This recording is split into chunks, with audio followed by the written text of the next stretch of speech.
Hello everyone, welcome to পাথরকুচি 2.0।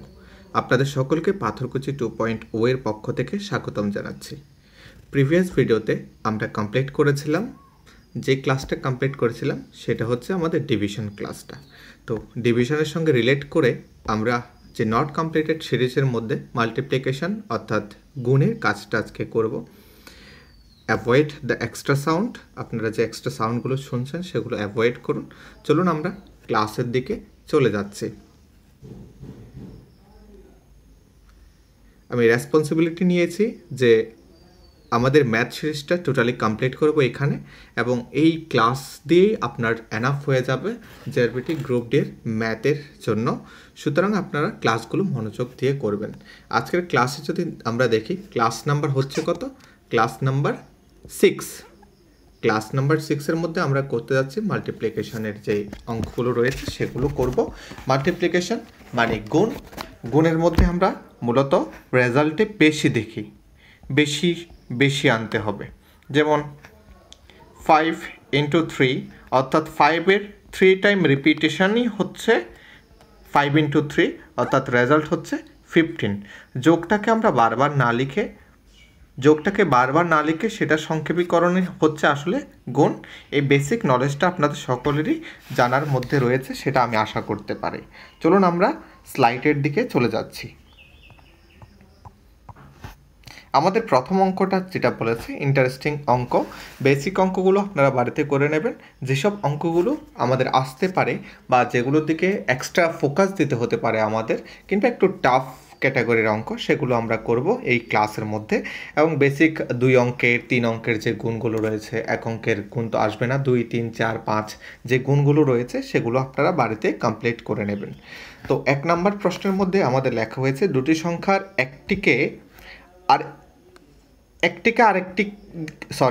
একটি আরেকটিকে ভাগ করলে রেজাল্ট ভাগফল কত আসছে? 10। যদি ছোট সংখ্যাটি 8 হয় তবে বড় সংখ্যাটি কত? তার মানে বড় সংখ্যাটি আমরা জানি না, বড় সংখ্যাটিকে ভাগ করব, ধরলাম x ডিভাইডেড বাই কত দিয়ে ভাগ করতে হবে? ছোট সংখ্যাটি হচ্ছে 8, একটা আরেকটাকে ভাগ করবে, রেজাল্ট কত আসবে? রেজাল্ট আসবে কত? রেজাল্ট আসবে আমাদের 10। তো আমরা যাচ্ছি অঙ্কটার দিকে, যেভাবে আমরা কন্টিনিউ অঙ্কগুলো করে এসেছি। x = তাহলে কত হবে? x = হবে উপরে কত চলে যাবে? 10। এবার এটা ভাগ সম্পর্কে রয়েছে, ভাগ হলে এদিকে গেলে কি হয়ে যায়? গুণ হয়ে যায়। তাহলে 8 গুণ কত হয়ে যাবে? 8। 10 8 = 80। আমার রেজাল্টে কত আসলো? 80। 80 হচ্ছে এমন একটি সংখ্যা যেটাকে ছোট সংখ্যা 8 দিয়ে ভাগ করলে রেজাল্ট আসবে 10। সুতরাং আমাদের উত্তর হবে 80। আশা করি বুঝতে পেরেছেন। এবার আমরা 2 নম্বর অঙ্কর দিকে চলে যাব। 2 নম্বর অঙ্কতে কি বলা হয়েছে? 2 নম্বর অঙ্কতে বলা হয়েছে যে 5 ফুল অর্থাৎ 5 সমস্ত 4/3 3/4 ইন্টু 8/23 এভাবেই বলা হয়েছে। টাইপিং প্রবলেমের কারণে টোটালটা লেখা যায়নি, আপনারা সেটা বুঝে নেবেন। তো এই অঙ্কটা আমাদের করতে হবে। এরকম একটাই অঙ্ক জেআরবিটি গ্রুপ ডি 2021-এ এসছে, মানে এই টাইপের অঙ্ক, এটা নয়, এরকম একটা অঙ্ক এসছে। তো চলুন আমরা সমস্ত ভাঙিয়ে ফেলি। সমস্ত ভাঙানোর প্রথম প্রসেস হচ্ছে এই দুটো গুণ করতে হয়। 4 5 নিচে 4টা রয়ে যাবে, 4 5 কত? 4 5 20। 20 আর এটার সঙ্গে কি করতে হয়? যেটা আসে সেটার সঙ্গে যোগ করতে হয়। 20 আর 3 যোগ করলে কত হচ্ছে? 23 23 ইন্টু নিচে কত থাকছে? 23 আর 8। এবার উপর নিচে কাটাকাটি যায়, 23 কাটা গেল, 4 4 দুগুণে 8। তাহলে আমার রেজাল্ট কত আসলো? রেজাল্ট চলে আসলো 2। এই অঙ্কগুলো ইন্টারেস্টিং লাগছে কি না আপনারা কমেন্ট বক্সে জানাবেন আমাকে। এরপর 2 নম্বরের পর আমরা চলে যাব 3 নম্বর অঙ্কটির দিকে। 3 নম্বর অঙ্কটি কী বললো? দুটি সংখ্যার গুণফল 77, একটি সংখ্যা 11 হলে অপরটি কত? The product of 2 numbers is 77 if one number is 11, what is the other? অর্থাৎ অন্য সংখ্যাটি কত হবে? তাহলে দুটো সংখ্যা সেম অঙ্ক আমরা করছি। একটি সংখ্যাকে ধরলাম কত? 11। আরেকটি সংখ্যা আমরা কি জানি? না, জানি না। তাহলে গুণ সম্পর্ক বলেছে, গুণ x = 77, গুণফল যেহেতু বলেছে 77। চলুন অঙ্কটা সেম প্রসেসে করে ফেলি। x এর সঙ্গে 11 এর সম্পর্কটা হচ্ছে গুণ সম্পর্ক, এদিকে আসলে কি হয়ে যাবে? এদিকে আসলে হয়ে যাবে ভাগ সম্পর্ক। অর্থাৎ কাটাকাটি করে ফেলি, 7 11 কত হচ্ছে? 77। তাহলে অন্য একটি সংখ্যা কত যাচ্ছে? 7 হচ্ছে আমার অন্য একটি সংখ্যা। দেখুন 11-র সঙ্গে 7 গুণ করলে কিন্তু 77ই রেজাল্ট আসছে। গুণফল মানে তার এই দুটো সংখ্যার গুণ, এই 11 আর 7-এর গুণ। 3 নম্বর অঙ্কটা গেল। 3 নম্বর অঙ্কের পরে আমরা চলে যাব 4 নম্বর অঙ্কের দিকে। 4 নম্বর অঙ্কতে কি বলা হয়েছে? 4 নম্বর অঙ্কতে বলা হয়েছে 35। এই প্রসেসটা একটু মাথায় রাখবেন। আমার মনে হচ্ছে এই টাইপের অঙ্কগুলো আসার পসিবিলিটি রয়েছে, সুতরাং এগুলোর দিকে আপনারা নজর রাখতে পারেন। কেমন অঙ্ক হতে পারে দেখুন। 35 দিল গ্যাপ, 35-এর পরে কি করলো? গ্যাপ দিল। এবার গ্যাপটাকে আমাদের ফিল আপ করতে হবে। গ্যাপটা কি আমরা তো জানি। গ্যাপটা কি? গ্যাপটা রয়েছে 35 ইন্টু ড্যাশ ইকুয়াল টু 350। তার মানে গ্যাপে যেই জিনিসটা রয়েছে সেটা আমাদের নির্ণয় করতে হবে। তো 350 এটাকে ধরুন এক্স ধরুন, আমরা সেম অঙ্কটাই রিপিট করছি। এক্স ইকুয়াল টু তাহলে কি করতে পারি? 350 তার জায়গাতে রইল, এই 35-এর সঙ্গে এক্সের সম্পর্ক হচ্ছে গুণ, তাহলে সেটা হয়ে যাচ্ছে ভাগ। তাহলে 35 দিয়ে ভাগ হবে, 350-কে ভাগ করলে রেজাল্ট আসবে 10, অর্থাৎ 10 শূন্য স্থানে কত বসে যাবে? 10 বসে যাবে। দেখুন 35-এর সঙ্গে 10 গুণ করলে 350, এটা আপনারা অনেকেই দেখে বলে যাবেন, কিন্তু নিয়মটা একটু মনে রাখতে হবে। অর্থাৎ যদি আমাদের দুটো সংখ্যা গুণের চিহ্নে থাকে, সংখ্যাটিকে যদি আমাদের ট্রান্সফর্ম করতে হয়, রেজাল্টে আনতে হয়, তাহলে আমাদের সেখানে কি করতে হবে? ভাগের সাহায্য নিতে হবে। আশা করি বুঝতে পেরেছেন। এরপর আমরা চলে যাব 5 নম্বর অঙ্কের দিকে। আমরা চলে যাব এবার 5 নম্বর অঙ্কের দিকে। 5 নম্বর অঙ্কটার মধ্যে কি বলা হয়েছে?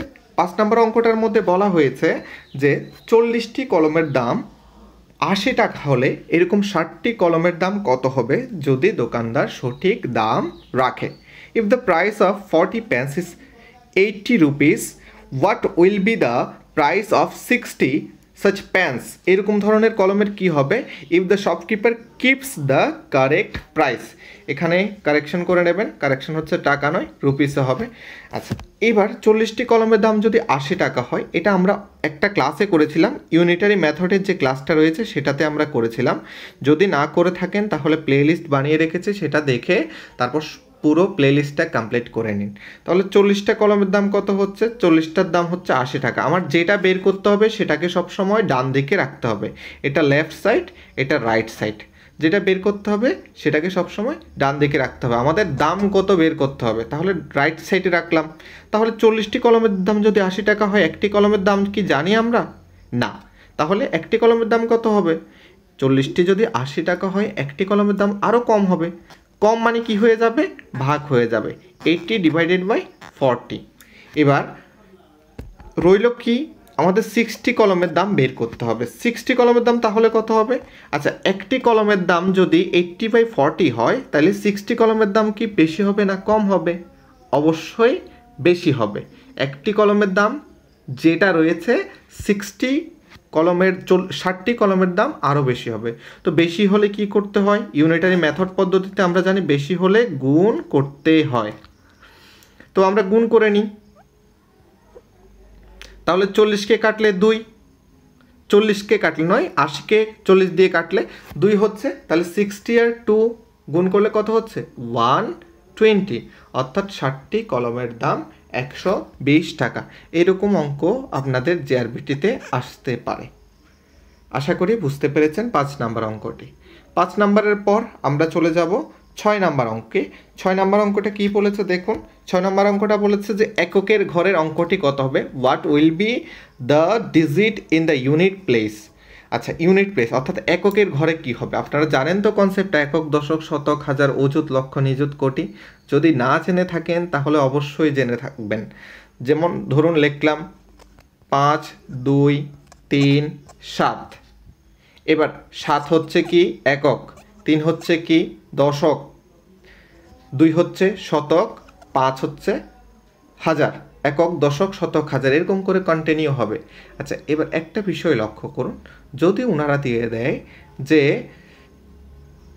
7-এর স্বকীয় মান থেকে 2-এর স্থানীয় মান যোগ করলে কত হবে? তাহলে 7-এর স্বকীয় মান, 7-এর স্বকীয় মানই নিজস্ব মান, 7-এর নিজস্ব মান 7। 2-এর স্থানীয় মান মানে কি? সে কোন জায়গাতে রয়েছে? 2টা কোন জায়গাতে রয়েছে? শতকের জায়গায়, তার মানে 200। তাহলে যোগ করলে কত হবে? যোগ করলে হচ্ছে 207। এরকম অঙ্ক আসতে পারে। এইবার সম্ভবত ট্যাট 1-এর মধ্যেই এরকম অঙ্ক একটা দিয়েছে।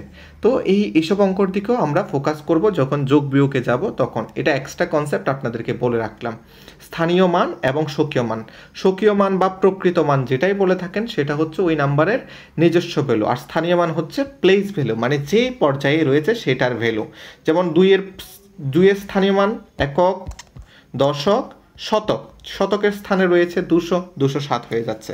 চলুন তাহলে এবার আমরা অঙ্কটা করে ফেলি। অঙ্কটা বললো কি এককের ঘরের অঙ্কটি কত হবে। তাহলে আমরা করছি। এককের ঘরের অঙ্কটি কত হবে? এককের ঘরের অঙ্কটি বের করার জন্য আমরা এইভাবে যাব, একক গুণ করব। 9 দুগুণে কত হচ্ছে?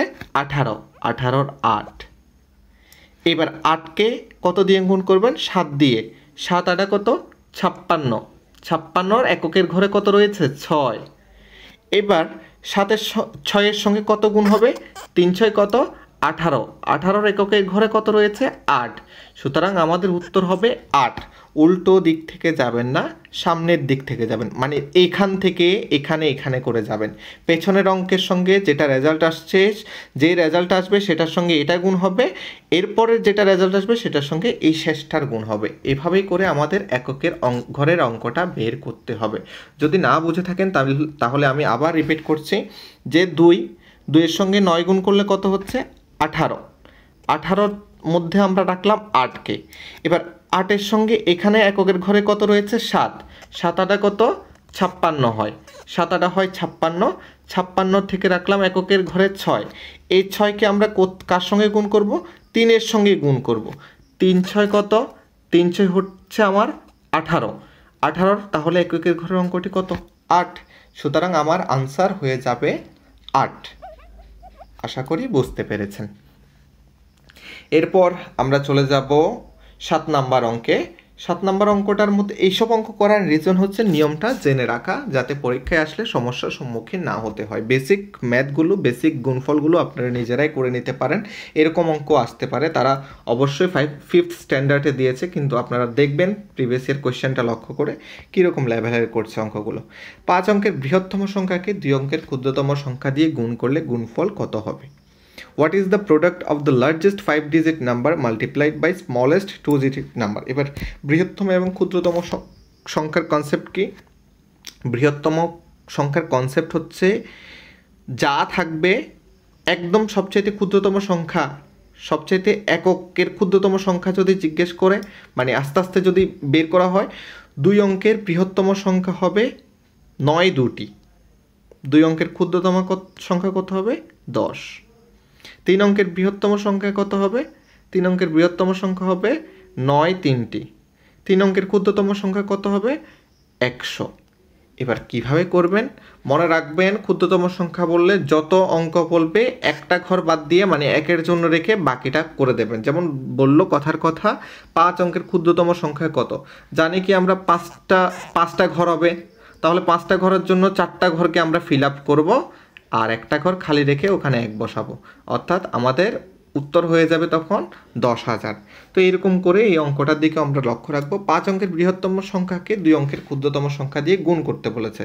তাহলে 5 অঙ্কের বৃহত্তম সংখ্যা কী বললাম? বৃহত্তম সংখ্যার মধ্যে যেভাবে আছে ওভাবেই হবে 9 9 5টি 9। এবং 2 অঙ্কের ক্ষুদ্রতম সংখ্যা কত? 10। এবার গুণ করলে কত হচ্ছে? গুণ করলে হবে 9 9 9 9 9 0। এই হচ্ছে আমাদের উত্তর। গুণ করে দেখবেন। এরপর আমরা চলে যাব, মানে এখানে অ্যাকচুয়ালি এই অঙ্কটার মধ্যে বেশি কিছু বলা হয়নি। বৃহত্তম সংখ্যা এবং ক্ষুদ্রতম সংখ্যার কনসেপ্ট জানা থাকলে আমরা অঙ্কটি করে নিতে পারি। তো এরপর আমরা চলে যাচ্ছি কত নাম্বার অঙ্কের মধ্যে? আমরা চলে যাচ্ছি 8 নাম্বার অঙ্কের মধ্যে। বললো কি কোনো সংখ্যার 1/3 সঙ্গে 1/8 গুণফল 864 হবে। সরি, কোন সংখ্যার 1/3 সঙ্গে 1/8 গুণফল 864 হবে। The product of 1/3 and 1/8 of which number is 864? আমরা জানি কি গুণফল বললো কত 864, তাহলে সমান সমানের ওই দিকে রাখি 864কে রাখলাম, আমাদের একটা কাজ শেষ। 864কে রাখলে এদিকে বললো কি কোনো সংখ্যার প্রথমত 1/3 মানে 1/3, এরপর বললো কি 1/8, এই কথাটাই বলেছে এখানে। এবার ক্যালকুলেশন করে ফেলুন আপনার মতো করে, ক্যালকুলেশন করে ফেলুন। এবার ক্যালকুলেশন করতে গেলে একটা জিনিস লক্ষ্য রাখতে হবে, কোনো সংখ্যার কি বললো একটু আমরা যদি বিষয়টা একটু লক্ষ্য রাখি, পুরো কাজটা হয়নি, এখানে একটা মিস্টেক হয়ে গেছে। মিস্টেকটা কি যে 864 আমরা লিখেছি, একটু প্রশ্নটা বের করে নিই। কোনো সংখ্যার 1/3 সঙ্গে 1/8 গুণ, ধরলাম সংখ্যাটি কত, সংখ্যাটি এক্স। এবার 1/3 মানে কি এক্সের 1/3, এক্সের 1/3, তার মানে রেজাল্ট কত আসছে, উপরে এক্স নিচে 3, এই উপরে উপরে গুণ হয়ে যায় x/3। এবার এটার সঙ্গে কত গুণ করতে পড়লো, এক্সের 1/8 মানে 1/8, তাহলে গুণ করলে উপরে কত এক্স নিচে 8, তার মানে প্রশ্নানুসারে গিয়ে দাঁড়াচ্ছে x/3 ইন্টু এটার সঙ্গে কত গুণ করতে হবে x/8 ইকুয়াল টু 864। এই হচ্ছে আমাদের ক্যালকুলেশন, এপিকিউ বা প্রশ্নানুসারে অ্যাজ পার কোয়েশ্চেন আসছে। হ্যাঁ, এরপরে আমরা চলে যাচ্ছি অঙ্কটার মধ্যে। অঙ্কটার মধ্যে কি করতে হবে, আস্তে আস্তে করে আমাদের ক্যালকুলেশনগুলো কমপ্লিট করতে হবে। চলুন আমরা ক্যালকুলেশনটা সেরে নিই। ক্যালকুলেশনে আমরা লিখলাম কত x/3 into x/8 equal to 864, তাহলে উপরে উপরে গুণ করে ফেলুন না, নাহলে রেখে দিন। আরও একটা কাজ করতে পারেন, এক্স ইন্টু এক্সকে রাখলাম, নিচেরগুলো রয়েছে ভাগ সম্পর্কে, তাহলে এদিকে গেলে সমান সমানের এদিকে গেলে হয়ে যাবে গুণ সম্পর্কে 864 ইন্টু 3 ইন্টু 4। এবার এক্স এক্সের গুণ কত হচ্ছে এক্স স্কোয়ার, আর 864 ইন্টু 3 ইন্টু 4 এর গুণ কত হচ্ছে আপনারা করে নিন, 864 ইন্টু 3 ইন্টু 4,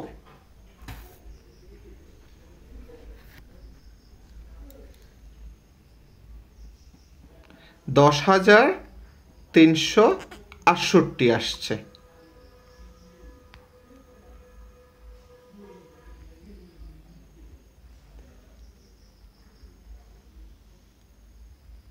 অঙ্কটার দিকে আমাদের আরেকবার দেখতে হবে, দেখি কোন জায়গাতে আমি একটা প্রবলেম করে বসেছি, একটু পজ করে নিচ্ছি। চলুন অঙ্কটাতে আমরা এবার ফিরে যাই। অঙ্কটাতে আমি একটা কাজ করেছি, এখানে কাজটা হচ্ছে এখানে গুণটা একটু প্রবলেম করে ফেলেছি, 10,368 হবে না। আচ্ছা, এইটাকে আমরা আরও সহজ করে করতে পারি, যেহেতু স্কোয়ারটা রয়েছে, তো সেদিকে নজর রেখে আমাদের অঙ্কটা কমপ্লিট করতে হবে। Sorry for the interruption. চলুন অঙ্কটা আমরা কন্টিনিউ করছি। কন্টিনিউ কোথা থেকে করছি, যে 10,368 যেটা রয়েছে সেটাকে আমরা ডাইরেক্ট না লিখে এবার ভাঙিয়ে ফেলবো। কেন ভাঙবো পরের রিজনে আসছি।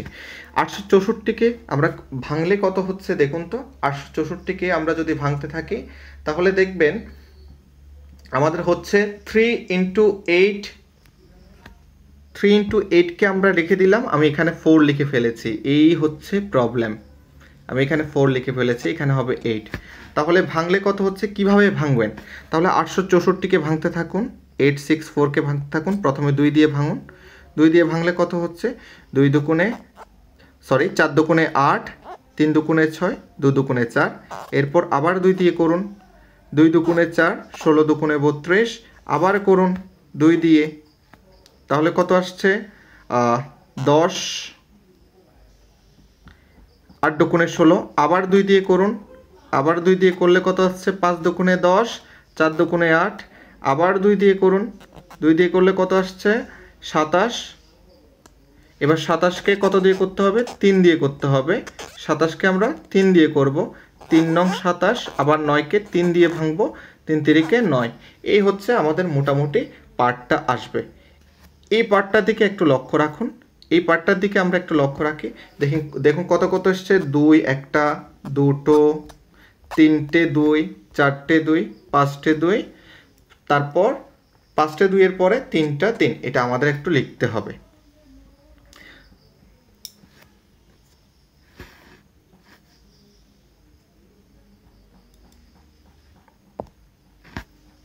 তাহলে এক্স স্কোয়ার আমাদের কত আসছে, 5 2, প্রথমে লিখে ফেলি 2 ইন্টু 2 ইন্টু 2 ইন্টু 2 ইন্টু 2 এবং সঙ্গে 3টা 3 ইন্টু 3 ইন্টু 3 এবং সঙ্গে ছিল 8 ইন্টু 3। এবার আমরা কাজটা আস্তে আস্তে এগিয়ে নিয়ে যাব। এবার 8টাকে আরও ছোট করে ফেলি। 8টাকে আরও ছোট করলে কত হচ্ছে, 8টাকে যদি আমরা আরও ছোট করে ফেলি তাহলে 2 ইন্টু 2 ইন্টু 2 হয়ে যাবে। তাহলে আমরা এই কাজটা করে ফেলি, 8টাকে আরও ছোট করে 2 ইন্টু 2 ইন্টু 2 লিখে তারপর 3টা লিখলাম। এইবার পুরোপুরি কাজটা হবে। এবার পুরোপুরি কাজটা কিভাবে হবে দেখুন, এক্সের উপর কত রয়েছে, স্কোয়ার রয়েছে, তাহলে এক্সের স্কোয়ারটাকে আমরা উঠাবো। দেখুন অঙ্কটা বড় নয়, যেহেতু আমি ভেঙে ভেঙে করাচ্ছি এবং একটা ক্যালকুলেশন ভুল হয়েছে সেজন্য আপনার কাছে বড় লাগছে। তো আস্তে করে আবার দেখবেন, যেহেতু একটা ইন্টারাপশন হয়ে গেছে সেটা আপনার কাছে একটু অসুবিধাজনক মনে হতে পারে, কিন্তু আবার আস্তে আস্তে করে দেখবেন রুট ওভার হয়ে যাবে। স্কোয়ার যখন সমান সমানের ওই দিকে যাবে তাহলে রুট ওভার হয়ে যাবে। রুট ওভারে কত, সবগুলো সংখ্যা ভিতরে থাকবে, মানে 2 ইন্টু 2 ইন্টু 2 ইন্টু 2 ইন্টু 2, 5টা 2 লিখলাম এবং আরও 3টা 2 ইন্টু 2 ইন্টু 2 ইন্টু 2 লিখলাম, ইন্টু 3 কটা, 3 হচ্ছে 4টা, 3 ইন্টু 3 ইন্টু 3। এবার রুট ওভার থেকে বের করার সময় মনে রাখবেন দুটো থেকে একটা বের হবে। এই দুটো মিলে একটা বের হলো, রুট ওভারটাকে বের করে দেব, কেটে দেব। এই দুটো থেকে আরও একটা বের হবে, সম্পর্ক হচ্ছে গুণ। এই দুটো থেকে আরও একটা বের হবে, সম্পর্ক হচ্ছে গুণ। এই দুটো থেকে আরও একটা বের হবে, সম্পর্ক হচ্ছে গুণ। এবার এখানে একটা 3 মিসিং রয়েছে, সেটা লিখে ফেলি, অর্থাৎ 3টা 3 এবং একটা 3, টোটাল 4টা হবে। এবার 3 দুটোকে থেকে একটা 3, এই 3 দুটো থেকে একটা 3। এতটুকু আপনারা বুঝতে পেরেছেন কি না? পারলে একটু স্টপ করে জিরিয়ে নিয়ে এবার গুণটা করে ফেলুন। তাহলে 2 দুগুণে কত হচ্ছে, 4, 4 দুগুণে 8, 8 দুগুণে 16, 16 3 16 কত হচ্ছে, 48, 48। এবার 48-এর সঙ্গে আমাদের কত গুণ করতে হবে, 3 গুণ করতে হবে। 3 8 কত, 24 হচ্ছে, 3 4 12 13 14, অর্থাৎ 144 হচ্ছে আমাদের উত্তর। সুতরাং এই অঙ্কটা একটু দীর্ঘ অঙ্ক, আস্তে আস্তে করবেন, ঘাবড়ানোর কিছু নেই। একটু লেন্দি অঙ্ক বটে, একদম ছোট এটাও বলা যাবে না, তবে অঙ্কটা আমরা যদি বুঝে নিই তাহলে সহজ। তো স্কোয়ারের একটা কনসেপ্ট আমাদের মাথায় আসলো, স্কোয়ার যদি সমান সমানের এদিকে চলে যায় তাহলে রুট ওভার হয়ে যায়, এবং রুট ওভার থেকে বের করতে হলে জোড়ায় জোড়ায় বের করতে হয়। এবং আমরা ভাঙলাম কি করে, ভাগ করলাম, যতটুকু আসলো ততটুকু ভাগ করে করে করলাম। 864কে প্রথমে 2 দিয়ে ভাগ করলাম, 2 দিয়ে ভাগ করতে করতে 5টা 2 আসলো, এবং 5টা 2-এর পরে আরও 3টা 3 আসলো ভাগ করে রেজাল্ট কমপ্লিট করার পর। এবং এরপরে দেখলাম কি 8কে ভাঙলাম, 8কে ভাঙার পর 3টা 2 আসলো এবং রিমেনিং এক্সট্রা রয়ে গেছিলো 3। তো সবগুলো মিলে যা রয়েছে সেখান থেকে বেরিয়ে এসছে কটা 2, 4টা 2 বেরিয়ে এসছে এবং 2টো 3 বেরিয়ে এসছে। 4টা 2 2টো 3 গুণ করলে রেজাল্ট হচ্ছে আমাদের 144। আশা করি বুঝতে পেরেছেন। এরপর একটু লেন্দি হয়ে গেছে বুঝতে পারছি। এরপর চলে আসুন 8 নাম্বার অঙ্কের পর 9 নাম্বার অঙ্কে। 9 নাম্বারে কি বললাম, এটা আপনাদের হোমওয়ার্ক থাকবে। হোমওয়ার্ক হচ্ছে যে 2 সংখ্যার গুণ এবং 3 সংখ্যার গুণ কমপ্লিট করে নেবেন। 2 সংখ্যার গুণ 3 সংখ্যার গুণ কমপ্লিট করে নেবেন। ইউটিউবে আপনারা যদি বৈদিক ম্যাথের ট্রিক্সও সার্চ করেন 2 সংখ্যার 3 সংখ্যার তাড়াতাড়ি করার জন্য, সেগুলো পেয়ে যাবেন। তো এই 2 সংখ্যার গুণ এবং 3 সংখ্যার গুণ অবশ্যই করে নেবেন, এখান থেকে আপনাদের প্রশ্ন আসতে পারে। ছোট ছোট বিষয়গুলো এখানে উপস্থাপন করা হয়। এবং 10 নম্বর অঙ্কটার মধ্যে কি বলা হয়েছে, 10 নম্বর অঙ্কটার মধ্যে বলা হয়েছে 15 into 45 plus 15 into 35 plus 15 into 15 plus 15 into 5 কত হবে। দেখুন এখানে সিম্পলিফিকেশনের কনসেপ্টটা আমাদের এখানে কাজে লাগাতে হবে। কিসের কনসেপ্ট, সিম্পলিফিকেশন। আমরা জানি কি গুণগুলো আগে করতে হয় যোগের আগে, তাহলে সবগুলোর গুণ আগে করে ফেলি। 15 ইন্টু 45 যদি গুণ করে ফেলি আমাদের রেজাল্ট হয়ে যাবে 675। এবং এরপর আমরা যদি দেখি 15 ইন্টু 35 যদি করে ফেলি তাহলে আমাদের রেজাল্ট চলে আসছে কত, 5 2 5। এবং 5 2 5-এর পর আমরা যদি দেখি, যদি 15 ইন্টু 15 গুণ করি, 15 ইন্টু 15 গুণ করলে আমাদের রেজাল্ট আসবে 2 2 75 এবং 15 × 5 গুণ করলে আমাদের রেজাল্ট আসবে 75। এবার সবগুলোকে যোগ করে ফেলুন সুন্দর করে। সবগুলোকে যোগ করলে কত হচ্ছে? 75কে কত দিয়ে যোগ করতে হবে? 2 to 5 এর সঙ্গে 5 to 5 এবং 6 7 5 যোগ করতে হবে। এটা 5 কিন্তু 6 7 5 যোগ করলে টোটাল আমাদের রেজাল্ট চলে আসবে 1500, 1500 রেজাল্ট আসবে। 10 নম্বর অঙ্কের রেজাল্ট আসছে 1500। এরপর যদি আমরা দেখি 10 নম্বরের পর হোমওয়ার্ক আপনাদের জন্য কি রইল? আপনাদের জন্য হোমওয়ার্ক রইল এডিশন, মানে যোগ। এডিশনের পর আমরা সাবট্রাকশনে যাব, অর্থাৎ বিয়োগে যাব, এবং আমাদের ক্লাস বেশি নেই। সুতরাং আজকে আমরা কমপ্লিট করেছি কোন পার্টটা? আজকে আমরা কমপ্লিট করেছি এডিশনের পার্টটা, এবং আমরা যদি দেখি মাল্টিপ্লিকেশনের পার্টটা, তাহলে আমাদের মাল্টিপ্লিকেশন কমপ্লিট হয়ে গেছে। আর মোটামুটি 4টা ক্লাস এবং এক্সট্রা একটা ক্লাস মিলে টোটাল 5টা ক্লাস রয়েছে। এবং আমি মনে করি এই প্লেলিস্টটা আপনাদের গ্রুপ ডের জন্য এনাফ। আপনাদের আশা করি মজা লাগছে ক্লাসগুলো করতে। যদি ভালো লেগে থাকে তাহলে অবশ্যই ক্লাসগুলো কন্টিনিউ দেখতে থাকুন, আর যাদের প্রয়োজন তাদেরকে জানিয়ে দিন। Thank you so much for listening. আর হ্যাঁ, আমার ফেসবুকের যে আইডিটা রয়েছে সেটা আমি এই ডেসক্রিপশানে মেনশন করছি। আপনারা যারা যুক্ত হতে চান যুক্ত হতে পারেন। এবং আমরা যদি দেখি, আমাদের একটা টেলিগ্রাম গ্রুপ রয়েছে যে ক্লাসগুলো করায় সবগুলো ক্লাসের PDF আমি ওখানে প্রোভাইড করে থাকি। তো আপনারা আমাদের কমিউনিটি পোস্ট, আমার কমিউনিটি পোস্ট গিয়ে ওখানে টেলিগ্রামের লিঙ্ক রয়েছে, সেটাতে ক্লিক করে টেলিগ্রামে জয়েন হয়ে নিন। সবগুলো PDF পেয়ে যাবেন। Thank you so much for your patience.